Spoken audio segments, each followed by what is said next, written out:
So we are live. Hello, everyone. Great to have you back on the Tuesday afternoon in our quarantine webinar, the free weekly money hour. And today we have not only Olga, but we have also our great co-founder, Jude Kelly. So welcome, Jude, as a special guest today. Pleased to meet everybody. And as you have selected last time, we will talk this week about a safety net. And we called the webinar, therefore, Sailing Out of the Storm with Confidence. And we have a few great things ready for you for the end of the webinar, so stay with us.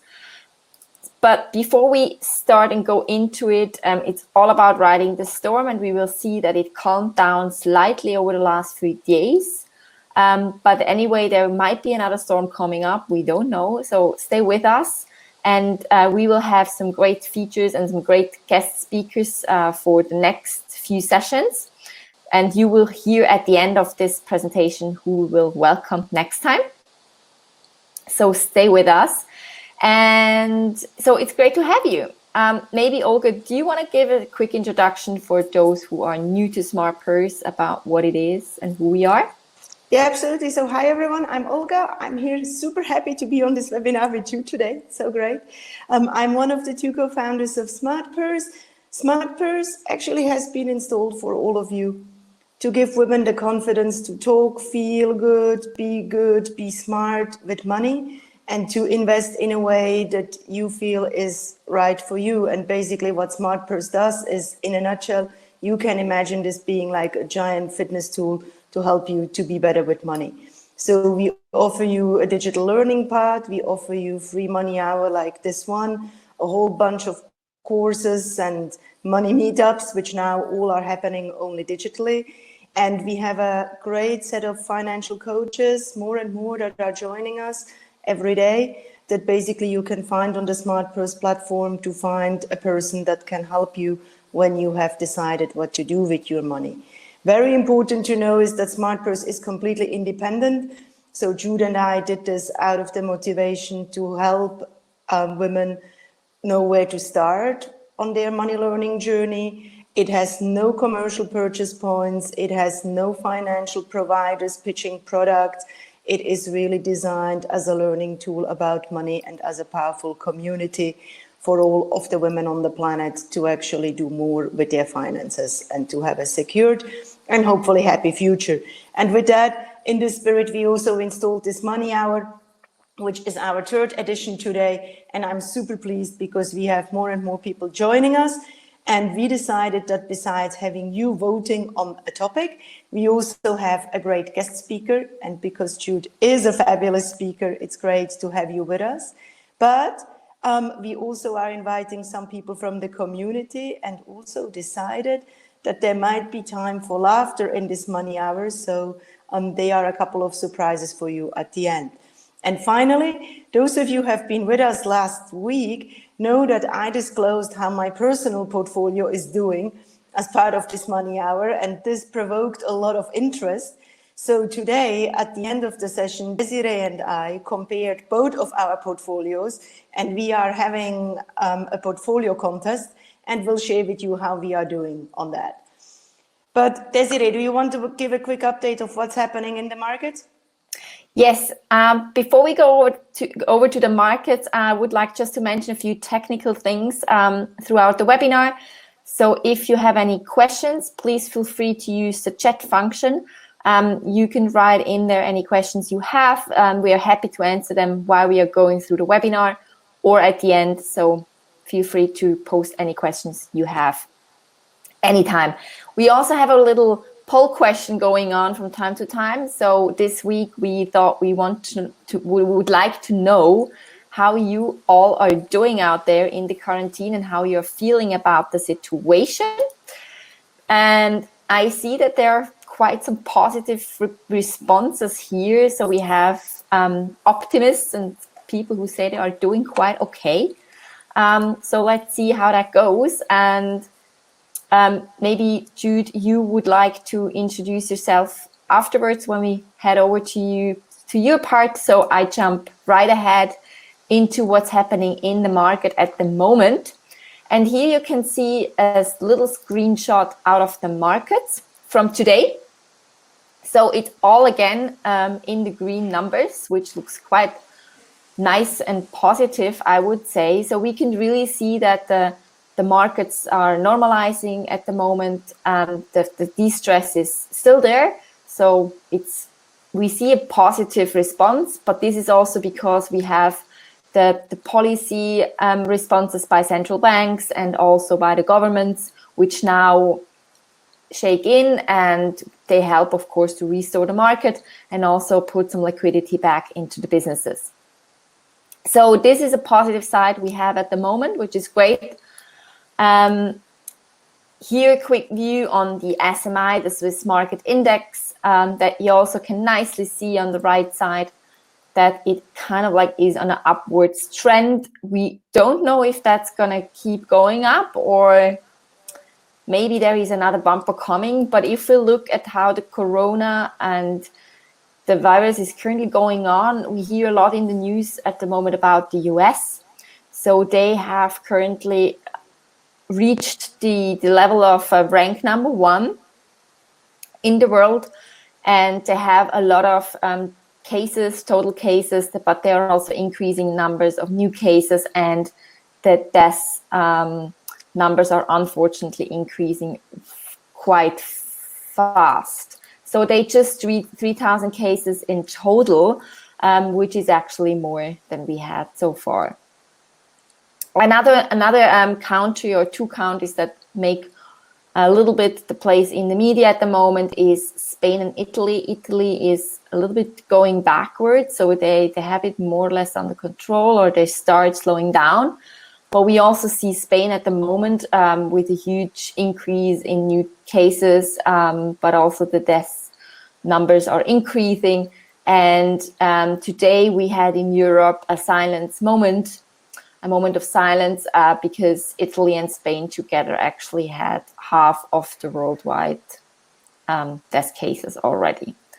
UK and Switzerland are already still quite high up as well. However, in Switzerland at least, we just reached the peak of the point. So hopefully from now on, there will be a little bit of a flatter curve going on. So what does that mean, especially with the US, which is one of the world's biggest markets, if they still keep going with diseases and the virus? This is at the moment the S&P 500 index of the 500 biggest companies in the US. So it's also the positive numbers. But markets at the moment are concerned that what happens if US might have to do a complete lockdown. So we will see what's happening there, and if that might impact again the markets in the future. So stay tuned. There is definitely, I think it's not over yet. There is another storm coming up again, but hopefully I'm wrong and it's all going up again. Well, roller coaster shall continue, and as we don't know what is going to happen, the rule still remains true. If you are invested, you are in it for the long term. Absolutely. And you will see that at the end, what's happening with my portfolio. Thankfully, it is in there for the long term, right, Desiree? Our contest will be good fun. But I think besides all these news, it's very important to remain positive and to see the opportunity. And that's actually the reason why we have asked Jude to join us today.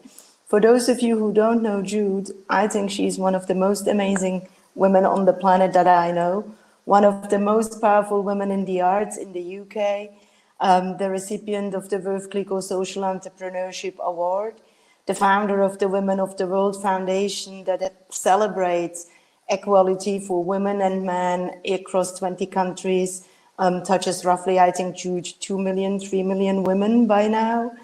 And the co-founder of SmartPurse. So I have the privilege to speak to Jude every day, and I'm super happy that you have the privilege to hear from her tonight too. Jude.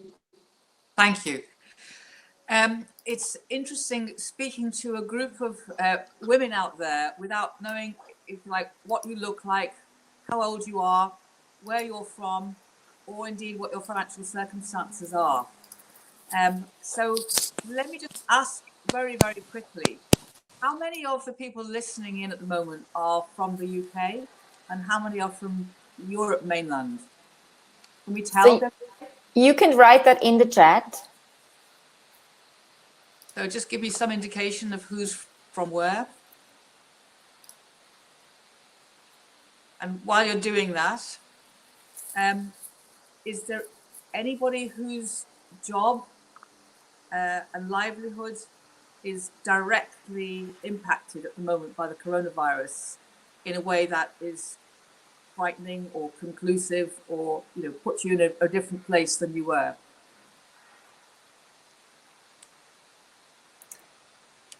Desiree, you'll have to see. So we see here there are from UK, Switzerland, Europe, Switzerland, from the UK, but now living in Switzerland, also lived in the US for 10 years.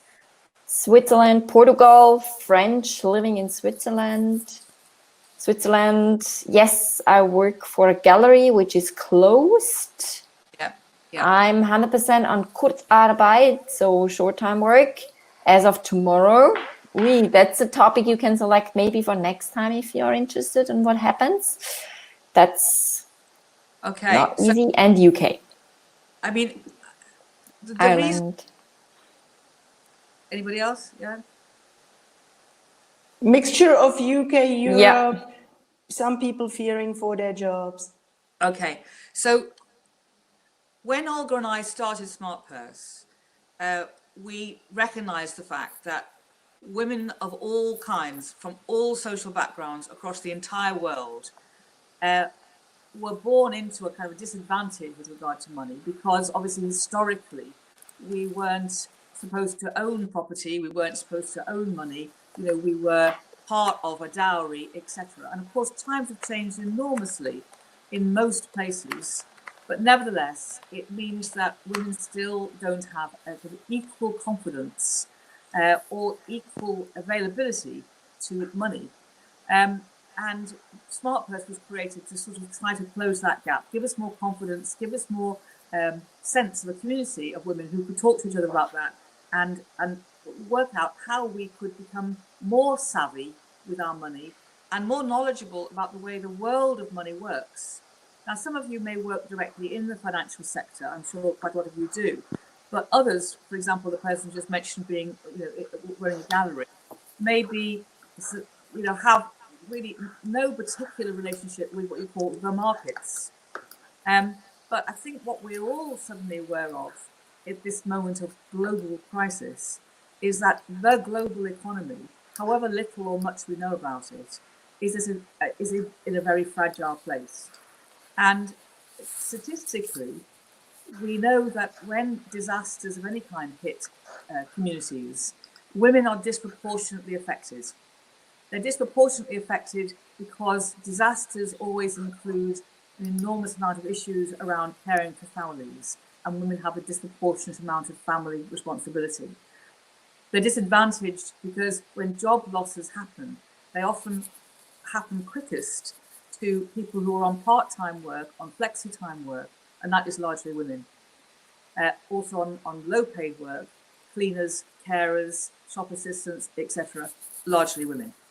And yet it's also women who are taking the sort of often the psychological responsibility for how to sustain the family meal, the children's shoes, keeping the wheels on the road in a kind of domestic context. And then when economies are suffering, it's very hard for women to be able to get back into the economy in a way that allows them to sort of move up the ladder as quickly as men. So we as women have got a right at the moment to be concerned collectively about what this particular state of the world is going to mean for us all. And when I proposed this idea of sailing out of the storm, I suppose I was thinking about this because I'm a sailor of a kind. I windsurf, and my partner is actually a sailor and has sailed the Atlantic. And you're always in a situation when you're at sea of realizing that there's a power around you, the wind and the waves, and you're only a part of it. You cannot control all the circumstances when you're sailing at all, and you have to somehow find a mental resilience to just accepting the fact that you can't make everything happen in the way you want it to go. You have to go with the wind. You have to sometimes go a long way to get to shore. You have to tack and jibe. You have to make all kinds of shifts to the wind in order to get to your destination eventually. And I can see, just to carry on this metaphor for a while, we're in totally uncharted waters here. Nobody's ever done what the world is doing at the moment. And there's absolutely no point, I don't think, in any analysts at this point telling us what's going to happen, because they don't know and we don't know.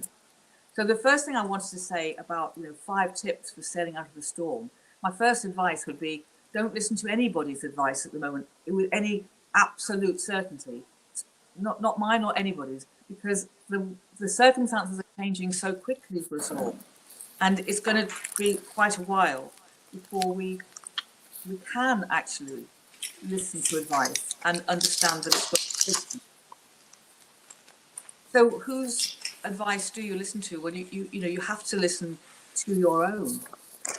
I think that a lot of women are often very anxious about lots of things that might happen. And an interesting thing to consider at the moment is when you realize that actually it is happening, as in this is a crisis that actually is happening, we're not imagining it, it's really here. Are you very afraid, or actually have you discovered that you're quite sanguine, that you're quite philosophical? In other words, are you more powerful in terms of mental stamina than perhaps you thought you would be in these circumstances? So, my first tip would be to check on whether you should have a higher opinion of yourself around the idea of crisis than you might have previously had. A lot of women think, well, I'm quite bad in a crisis, or I'm a rather a nervous person, or I'm not sure about things. But, just look at your behavior in the last couple of weeks and what you're planning to do in the next few weeks. And, maybe you'll think, well, actually, I've dealt with this really well. So my first tip would be, maybe you're a better sailor than you thought you would be. And that's a very relaxing and important thing to consider, because you can't navigate all these circumstances around you financially, but you can try to work out whether or not you're a person who will work with whatever circumstances you are going to find yourself in. The second thing I wanted to say was that you'll all remember, no matter how old you are, I think that in 2008 we had a massive financial crisis. Nothing like this scale, But, the markets, the banking system, so many things took a brutal hit. And we all talked about the fact that this would really change the way that we did things in society. We were all going to sit down, weren't we, and really talk about more equal societies, a different set of values. We didn't really talk about those things. Everything went back to normal. There was austerity in lots of countries. Certainly communities took a financial hit and are still dealing with that. But essentially, the rush was to restore things back to what they used to be and just get on with it again. So is that what we want this time? Do we want things to just go back to what they were before? Or do we, as people and as women in particular, want to say, well, if we had a society where we were building our values from scratch, would it look like the one that we've just been isolated from? We're in a situation at the moment where we can literally go nowhere. We've had the power taken away from us, and we've willingly given it to the state to say, right, we've been told we can't go out, we can only shop for essentials, we're in lockdown. And we've all accepted that on behalf of the better good for society. So it does give us a chance to think about the values that we would like to reinstate when we all come back out again. And I think that we should take this time to contemplate, where are we trying to sail to? Go back to my metaphor about sailing. What is the destination we want? And I don't think that it's helpful for us to feel that we are so powerless as citizens and as women that we'll just sort of return back to the place that we found ourselves in before. Because that place, if you think about it, was a place where women weren't given the responsibility, the privileges, the financial security and the respect at an equal level. And we want that. We want that in society. And we also were living in a world that was increasingly building disadvantage onto disadvantage. So the gap between rich and poor kept widening and widening. Is that a value that we want? Or do we want to think about restoring more community conviction, more community concern? So in this moment of sort of powerlessness, I think it's important for us to think, we individually, what power do we want over our values? What kind of life and belief system do we want to live? And when we are released back into the open, how can we affect change? We've obviously had time thrust into our laps. Now, some of you will be at home with children, so some of you might be finding life extremely strenuous in terms of trying to carry on doing a job from a virtual situation and looking after children at the same time. And I know that's a nightmare from having had children and grandchildren. You know, I know that there's no way that you can construct your rhythm to make children organize themselves to your timetable. But we've often talked, I think, as women about being very time poor, feeling as if we have so many things on our plate and how do we juggle them all? So when we come out of this crisis and we're sailing out towards this end of moment, is there something we want to think about with regard to our time? We're in a situation at the moment when we could say, right, we've had all external activities taken from us. When we return to normal life, which of those things do we want to put back in our lives and which do we want to not put back in our lives? So we clearly don't have to do anything because we've just been stopped in our tracks. So we could take this moment to feel more powerful about saying, there are 5 things I won't do in my life anymore because they don't benefit me, they don't profit me, they're not good for my health. I'll stop doing them or I won't ever return to them. So having more control over your values, having more control over your time and choice of how time is used. And obviously the third thing would be having more control over your spending. And by that, I mean that, you know, I was discussing with my partner today the fact that obviously there's so many things that we're not buying at the moment. We're not buying anything that isn't just an essential. And when we go back to buying, should I carry on wanting to buy fashion items, makeup items, cafe latte? You know, how much spending do I actually need to return to? Or could I rethink my spending altogether? And if I was rethinking my spending, would I be rethinking my spending in order to benefit more of society? Would I be thinking more about supply chains and where to give my spend power? Would I be thinking more about shopping locally in order to create a local economy again, support a local economy? You know, we've had the tap turned off on our spending. When we turn it back on again, it's up to us individually, up to us what we turn the tap back on to do. And, you know, I think that women vastly underestimate their ability to make a change in the world. I think because, you know, we have been conditioned to think that we are there to be assisting big decisions, to help make decisions happen on behalf of other people. But actually, we've not been happy with the way the world's been run for a very long time. And if you think about women, they are mainly the spenders at so many levels.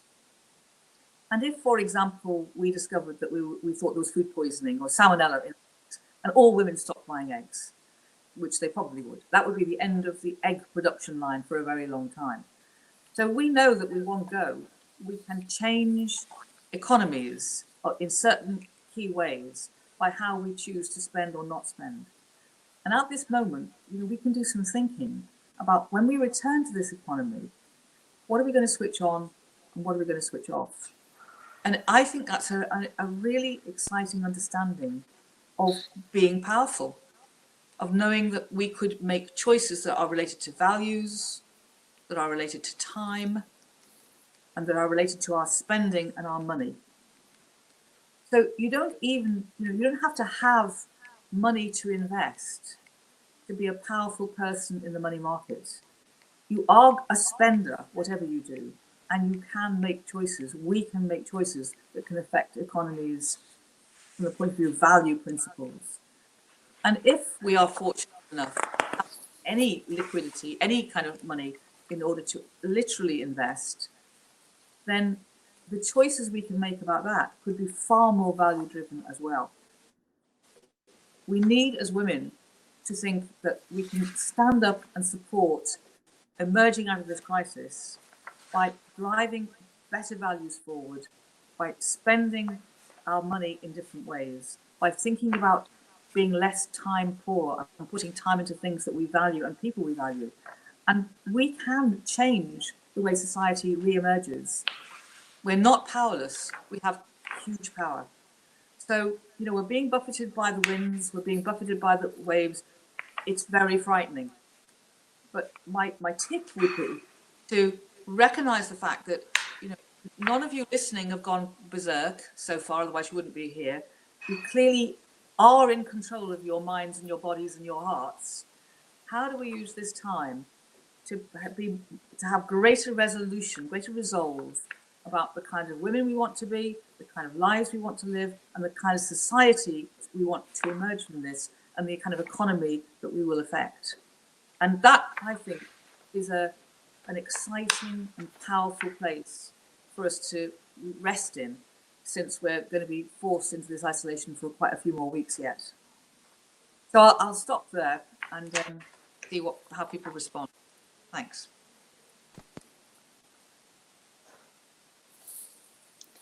So maybe we give the people a little bit of time. So if you have questions.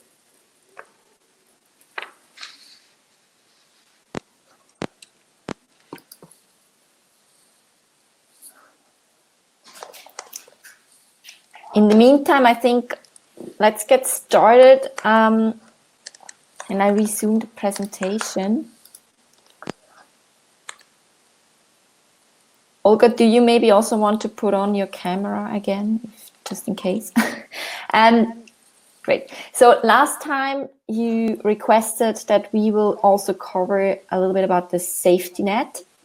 So we prepared a few slides for you to kind of like summarize up a little bit what Jude also mentioned, which is, of course, I couldn't explain it better, I would say, but we would like to give you a few ideas what you can do advanced to prepare your safety net. So a safety net contains of... Sorry, Desiree, to interrupt you, but we also have a question from Constance saying that's true on Jude's speech, because I think we need to give people a little bit of time to be able to type, as this thing is not that fast and the networks are not getting any faster. And maybe, Jude, you want to have a comment on that? Constance is saying that's true, but I still feel destabilized, most empathically, financially. Yes. And I'm not trying to be glib or naive in suggesting that we're all sitting there being able to feel completely at ease with the situation, ready to take ourselves forward. I think, my own situation, I'm a freelance person, and there's actually no safety net at the moment for somebody in my circumstances. From the arts, I literally know thousands and thousands of artists, musicians, actors, writers, filmmakers, camera people, photographers, all of them, their work has just stopped on the instant. And it's pretty terrifying. And very often, artists are married to another artist, or they have a partner with another artist, and they have children, and that all their income has just gone in one go. So faced with that destabilizing and really frightening scenario, obviously, we have to try to lobby government to look after everybody. And I strongly want to investigate all governments thinking about a wage, something that everybody would get at the same time as a minimum. And I don't think that we can avoid the fact that people are going to have to talk in groups together about how they will support neighbourhoods, how they will increase food banks, how they will change the nature of deliveries to people in need. So I don't have a soothing word to say that it wouldn't be glib from people who are feeling destabilized. But I'm really saying to you that for our mental health's sake as well, I think that you should try to make sure that you realize that you probably have a lot more mental stamina than you think. And we just have to get through this together, which as women, we will try. Then there is a question coming, I think both very similar from Rihanna and Caroline. Rihanna asking about, what are the vital first steps to take, in your opinion, that we can organize ourselves better? And I think, Rihanna, you mean as women, right? Because your speech ended on the fact that, yes, we are not powerless, but I think somehow the feeling is we are not always very well organized. And now with the remote situation, we are probably even less organized because we only can meet online in these forums as we are doing tonight. Yes, that's absolutely true. And I don't know, again, because I can't see all of you, but, at the moment, some people, as I say, if they're, trying to juggle life and family, they might have frantic days. And other people, if they're still working, but working virtually, will probably also have frantic days. And then there'll be other people who just are literally without a job suddenly and very rudderless. I think there are a number of things that we have to do. We have to make sure that our governments and the people who are responsible for women's subjects within governments are fully understanding the plight that women find themselves in. So in the UK, there's a Department of the Treasury that's specifically about women's finance. And myself and other women are communicating with them all the time to give them updates about many, many individual situations that women are in order that they can bring it to the top of the agenda. We did a huge amount on domestic violence in the first week because we realized that confinement meant that women who were suffering from domestic violence were going to be in an intolerable situation. And as a result of that, we've built in a lot more opportunities for women to travel to other places and other places to open up for them.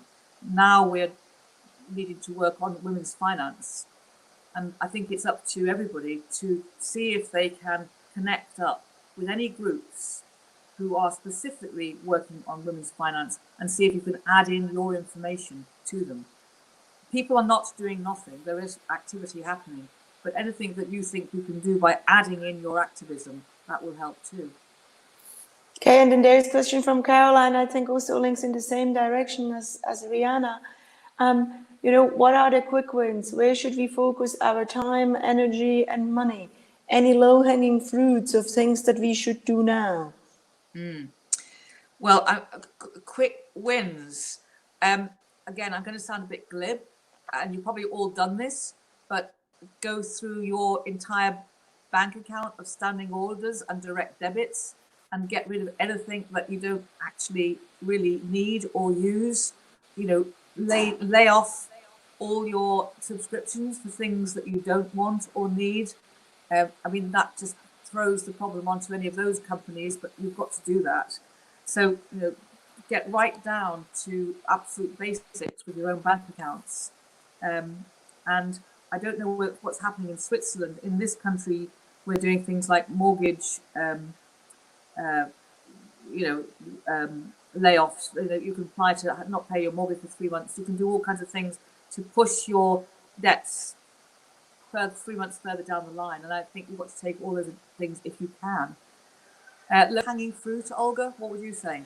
Look, I think that they're very low-hanging fruits, and this might sound super dull, but actually, probably it isn't, is also to pay your bills on time. And if you are working in a corporate, to make sure that your corporate is paying bills on time. You know that I'm a marketing professional, or many of you know. And quite frankly, we have found out that we had some outstanding invoices for small suppliers, female copywriters, designers, whatever have you. For them, even little money at the moment can be a lifeline. So it's the very obvious things that I think we all need to do, that are where the low-hanging fruits are. I know this sounds stupid, but you know, what might be 100 francs for me here can be, you know, the extension of a rent for somebody who is an independent in Switzerland and receives still no state support. Because for those of you who are from the UK, you might know that, for instance, people like Desiree with us here in the webinar, when you are registered as an independent, you don't get any unemployment money. There is no safety net to fall back to in this country. The other low-hanging fruit, I think what you mentioned, Jude, is whatever money we have, make it matter. Start putting pressure on how it is invested and where it is going. And that doesn't mean that you become the lavish big philanthropist, but just asking the question and just going, as Jude suggested, through your bank account and say, is there something that I can spare at this point in time? Is there a project I could support somebody on Kickstarter or on any of the platforms? Is there a way I can lend my knowledge and my skill and my free time to help other women to be better entrepreneurs or more educated or more skillful or learning something new? Are great ways to do that, and they are so, or to get engaged. And I think we have to stick together in this time. It's not just about the big things and the big government initiatives. For me, it's about the action that you can take every day, from the confinement of your, in my case here, my micro office, to make somebody's day better, to expand myself and call 1 or 2 or 3 women that want help with their money, or to give a tiny job to a copywriter. It's the tiny daily actions that will make the avalanche of us all to return to a world that I hope will be better than the one we came from. Yeah, and I mean, thinking about shopping, for example, you know, it's easiest to kind of, if you're going out shopping, it's easiest to go to a supermarket and then run back again. But we know now that so many restaurants and coffee bars, their only way of survival is to do takeout food. And so really, if we can locate where the takeout food, the takeout coffee, takeout supplies from small businesses, we'd be better patronizing those, we'd be better buying from those, because we might be able to keep them alive. Absolutely. And I have a connection to bring forward. Thank you very much, Nadine. She's saying there is unemployment money of 3,320 Swiss francs for self-employed people in Switzerland right now, which is something like 2,000 pounds. Well, that makes in this country not even for you to be able to pay the rent, but it's a very good correction. Thank you for that. And another question has come, reaches me almost every day. Is this a good time to buy stocks? You know that I can't provide any financial advice, so this is not financial advice. This is my personal opinion. Big disclaimer. It depends on where your mindset is, right? If you want to invest for the long term, and long term means 10, 12, 15 years, yes, this can be a very good time to buy stocks. But then there also was a good time 2 or 3 months ago, because one can never time the stock market. And research shows over and over again that if you invest for the long term, the average return over 10 to 12 years is approximately 6% you can achieve. But of course, right now, the cycle has peaked and gone down. So it is a very good time to buy stocks. At least I believe in that, and I buy very cautiously. And not all in one go, even though some financial markets theories suggest that you would gain more if you buy in one go. My mind doesn't allow me to do that, so I do it in smaller chunks. Whether you are in this or not, I think the secrets remain true. It needs to be diversified, so larger ETFs, world exposure. It has to be very low cost, so the fees won't eat away your returns, and you have to be prepared not to look at the money for the next at least 8 to 10 years. And then it is a very good time. Everything else is speculation. And if you are in for speculation, then of course get a trading account and trade away. But that has nothing to do with securing your financial future for the long term. So I think it's very important to decide what is it that you want to achieve. Both is possible. The markets are extremely volatile. They will remain volatile. If you want to speculate, it's possible. If you want to invest for the long term, do it with a mindset being in it for the long term. And I hope I have answered your question, Nadine. And if you want to speculate super sharp, then you still can go into Bitcoin, but that's for a whole completely different webinar altogether. There was a question from Elodie.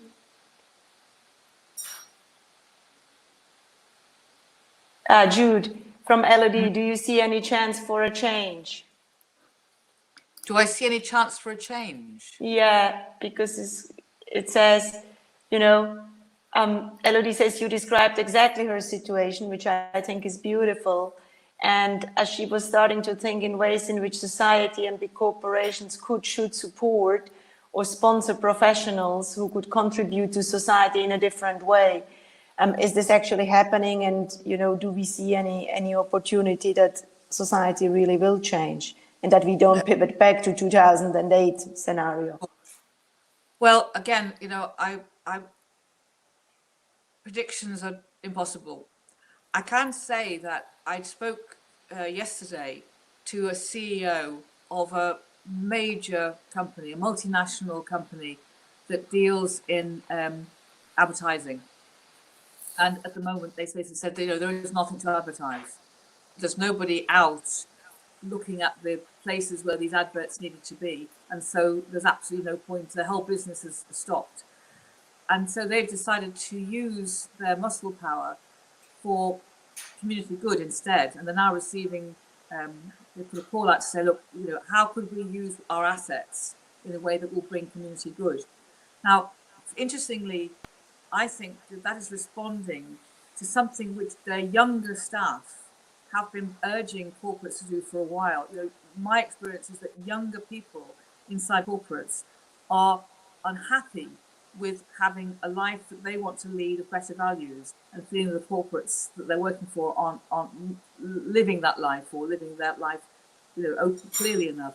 So I think that if the corporates begin to really put back into society and they start doing that properly, which, let's face it, the financial crisis, that didn't require them to do any of that. They just struggled for survival and then got shored up.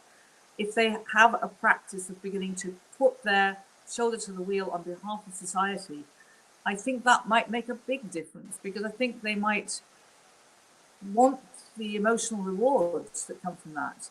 They might want their staff, who will then be proud of them, to carry on being proud of them. So I think it might bring about change.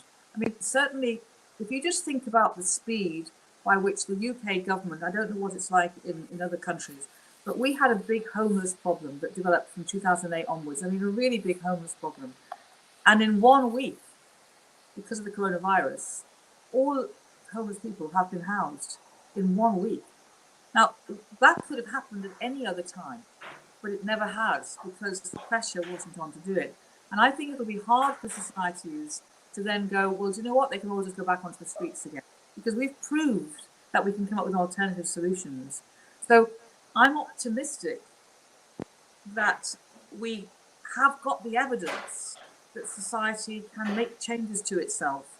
And I think it's going to be up to us as citizens to say, these are changes we want to sustain. Wonderful. So, given that we are in this engaged discussion and we are already at 7:45 in the UK, 8:45 here in Zurich, and everybody has been super patient hanging out in the webinar for 45 minutes. It's actually wonderful that you are still here. Let Desiree quickly go through what a safety net is, and then we would love to share with you who the speaker for next week's Money Hour will be. Thank you so much, Jude, for taking the time. Desiree, just explain quickly what the safety net is, because I think it's important for people to understand how you built that. Exactly. So I will go through that very quickly. But you could also find more information on our website in more detail if you're interested. So the safety net contains out of different various elements. So there are insurances, contracts, cash, of course, and know-how. And I think one element, and especially now in the times where you are at home, you maybe have a little bit of time left, use the time to go through your insurances, have a look if you have all the main insurances in place, not only for the crisis we face at the moment, but also maybe for future crises that will come up in our life anyway. So here are just a few couple of examples that are insurances that you should maybe, or you can have a look at, that will help you definitely to go through a crisis more easily. Also, the contracts are very important. Maybe just mention that. Maybe use the time also to talk to your partner about it. Maybe sort out a few things if things happen in the future. So just that you are aware and your loved ones know exactly what to do in their cases. Saving. Saving, as mentioned, is very important. So you can, of course, the stock market is only for a long-term investment. So as we have mentioned that. So it's also important that you have a certain cash and emergency fund on the side. There are various options how you can do that. You can even put it on a safety account. Or there are some emergency funds also available which invest in a very low risk. However, I would really suggest that you really have it cash and very liquid, accessible, so that if you really need it, you can get it quite fast. Maybe think about your expenses that you have. We suggest, or also other blogs and markets suggest, to have between 3 to 6 months, if possible, of a salary on the side, so you're able to kind of like go through a time which is not that positive. 5 things that you can do now, in addition to the 5 things that also Jude mentioned. I think some are definitely overlapping, but use the time to go through your bank account, use the time to have a look at your financial situation, check how you are covered with your insurances, start putting money aside for the next crisis. Or if now you're not spending so much because you're staying at home, you'll take less coffee out, even though you should get at least a few coffees or takeaways to support little companies and little industries. Try to put at least, I'm sure they will be able to put a few bucks on the side every month, so you are ready and prepared, maybe then a bit better for the next crisis. And update maybe your documents, yes? And maybe if I can add to that, it's very important to realize that the safety net is not just the emergency fund. So if you sit on this webinar and you think, oh my God, I didn't save before and now I have nothing, it actually means to be creative and to look at everything you have. It's like this big clean out that Jude mentioned in the closet. It really is meant to be a portfolio of safety measures, because what I found is that most people get very frantic about looking just at the cash they have aside. But maybe there is a life insurance, maybe there is a partner that can help you, maybe there is family to fall back onto, maybe there is, hidden skills that you have that you could deploy that come to very good use just now. So my encouragement to everybody would be to look at it in a much wider sense than just the money on the bank account. And maybe the other thing, as you kind of your safety pot, obviously, it might be scary, but investing parts of the money can be helpful, even if it is the smallest amount, because yes, it will grow with you over time. Mm-hmm. And also, I think, the idea of, again, taking control and thinking, okay, I have the power to take this small amount of money if I have it, and I'm going to invest in the future. There will be a future, because there will be time after this. I mean, I don't know whether it helps, but I feel I get comfort from thinking about relative things. There are things that will never happen to me. I am not in a refugee camp.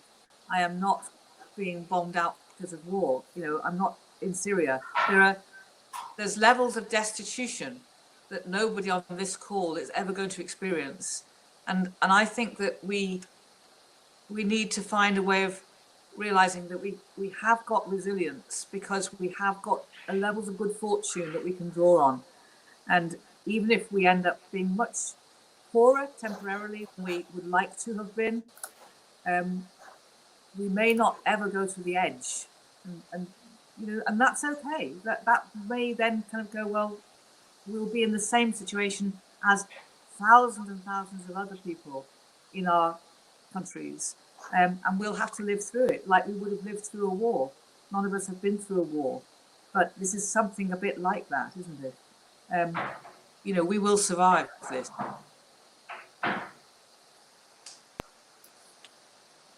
And with that, I think it's the perfect end. Maybe a bit of a desperate one. I hope.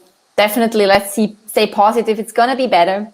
After every crisis, it will go up again. But I think it's definitely a learning, and I think we can take a lot of positive learnings out of this situation as well.